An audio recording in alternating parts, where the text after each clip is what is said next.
Hello friends, मो पसंद channel को आपण मानक वेलकम। आज आपण मानक सहित सहज उपाय गाजर हलवा केमिति घरे बनै पारिबे सही उपाय आपण मानक सहित शेयर करी। पूरा वीडियोटा देखंतु, आपण मानक खूब भल लागिबो।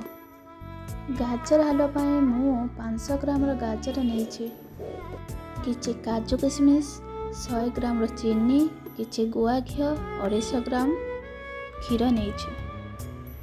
भल भाव गाजर को धोईकी ग्रेट कर नौछे। सबु गाजर मोर ग्रेट करा हो जाइछे। कढ़ा को गरम करे किछि गुआ घी नेछि।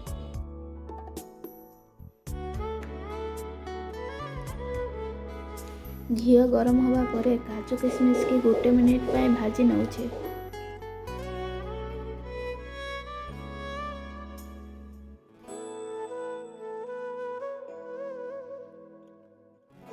काजू किशमिश भजा हो जाइछे। कढ़ारे आउ 1 स्पून घी देकी ग्रेट करा गाजर को भाजी नौचे।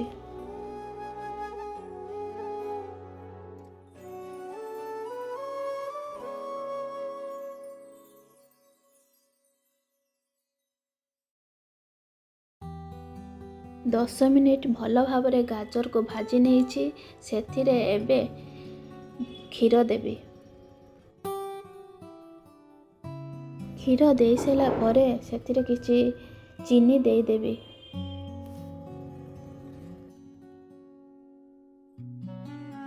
एबे गाजर चीनी क्षीर को भल भाव मिसेई सिम रे 15 मिनिट पाई कुक होबा पाई देबी।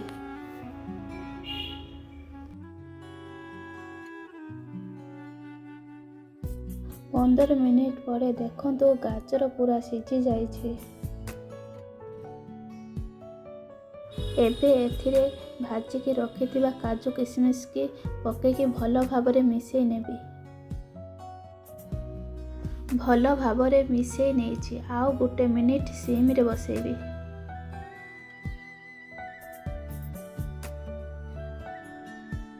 गोटे मिनिट परे 2टा इलाच को गुंड करिकी पके दउछि। शेषरे 1 स्पून घी देकी भल भावरे मिसेई नउछि।